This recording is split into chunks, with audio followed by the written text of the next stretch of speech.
We got a call about a dog abandoned on a property on Cluett Street that shows you take care of that property.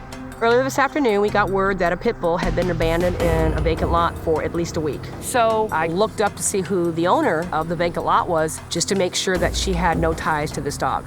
Yeah, I own a property, which I live in Arkansas. I've been there probably in 15, 20 years. Ooh, okay. So I don't know what to tell you about the dog, but it's not my dog. We were also told that there is a trailer on the lot. So the camper, there's somebody put a camper on there and is trying to live there, so that's not yours. No. And since neither the trailer or the dog belong to the property owner, I'm gonna have to assume that someone might be squatting there. I mean, it's been abandoned now for so long. Okay. Just asking around to some of my workers and giving them the location of the lot, they told me that this particular area is pretty common for a group of people called the travelers.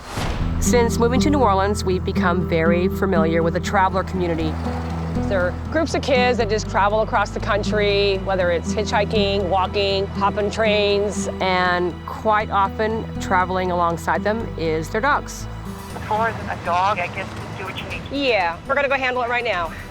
Okay, thank you very much. You have a great day. You too. The traveler community is its own little world. And despite being known in New Orleans for having the pit bull rescue, I'm an outsider. So I decided, you know what? I didn't want to go in there like gangbusters. So I need your assistance with something. Okay. You know, Perry is a former traveler. I decided, you know, what better way to do this than to take one of their own. I just got a call about a dog that was just tied up in a backyard. Do you know anybody like on the 1200 block of Cluett, like on this side of St. Claude then? Yeah, I knew some people on the other side of St. Claude. Okay. When I was still traveling, in like the 8th Ward around Cluett Street, there is like few squats that most people knew about. This could potentially be a traveler's dog. That's what happens a lot with these abandoned dogs. All of a sudden an owner comes out, oh, it's my dog, my property. No, it's not. Going into this empty lot, I mean, a lot of unknowns. All right, let's go. Sweet. A lot of times when you have a dog that's chained up or tied up, they can become protective of their area. And then there's a thought, well, if there's a trailer there and it doesn't belong to the owner of the property, who are these people? Let's go get them. We're gonna take it slow, we're gonna be cautious, and we're gonna do what we can to save this dog and get it to a better place.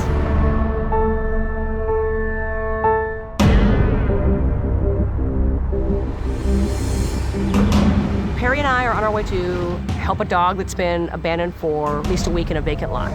So it should be in this block. 1129. Yeah, so this block here. Based on my conversation with the owner, I now know that whoever is squatting on this property does not belong there. Here's an empty lot right here. Yeah, this is it. The dog is in as bad a shape as the Good Samaritan told us. You know, I really don't care about the owner. It's doing what's right for this dog, and that's what we're gonna do. There's that camper.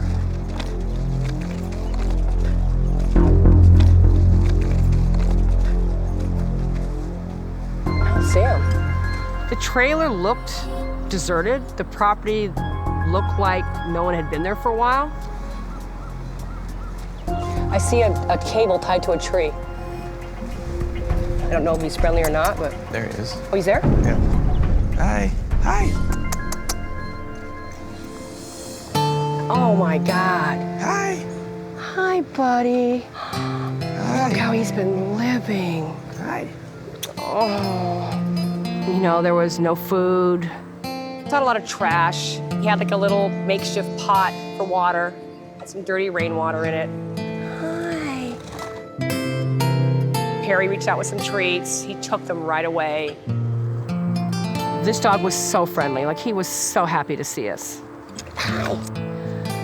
He had what appeared to be like flea dermatitis. His hair was missing. I mean, he had just scratched himself to nothingness. So it's like a little hobo camp, right? Yeah, seems like it. That's his house. See how they made like a roof out of a door? Yeah. Wow. So someone tried to take care of you. Didn't do a very good job. He's got a tag on. Let me see your tag. Can I see your tag? Texas. So you traveled all the way from Texas. He did have on a collar with a tag that said he came from the state of Texas, but there was no like owner information. The tag was way outdated. We'll do some follow-up and see if we can find where this dog came from, but honestly, at this point, I'm not sure that I want to find the owner. Well, buddy, you live in Louisiana now. There you go, gotcha. One swoop.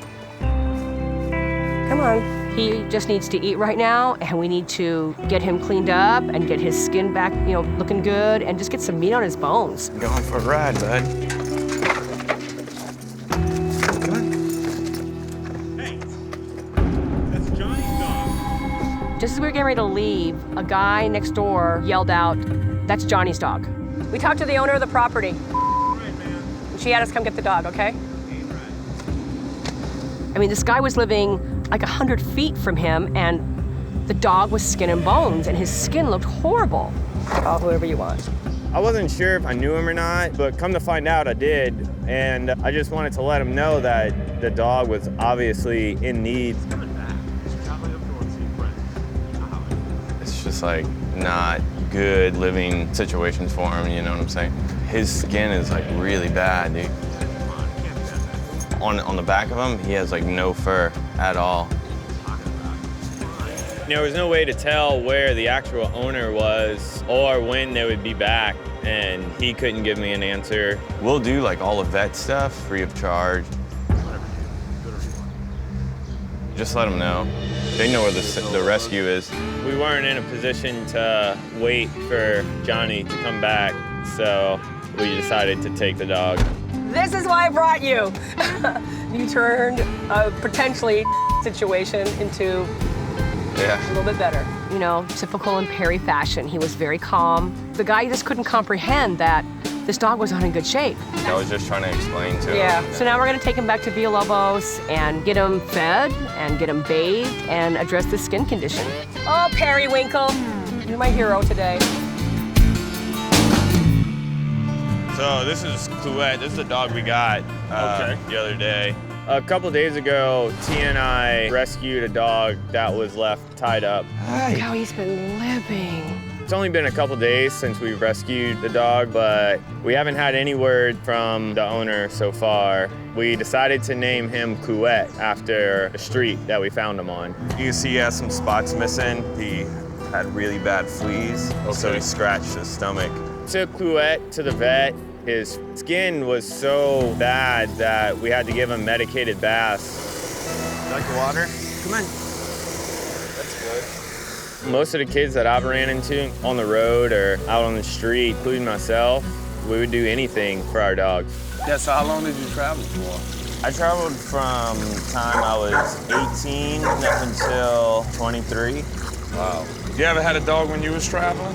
Yeah, I did. When I was doing it, man, people would kick me down dog food all the time. Yeah. And if for some reason I didn't have any dog food, he would get half of anything I would eat, Yeah. His demeanor from the time we brought him here, he had no problem with people. He was just very well-mannered, easygoing dog. How does that feel, Bubba? No? I'm just really thankful that we were able to find him before something happened or he could have got loose. He got excited when he seen the towel. I feel like we just need to give him a few more medicated baths, get him neutered, and then hopefully we can find him his forever home. All right, buddy, hope you feel better, man. Take it easy, Bubba. Later.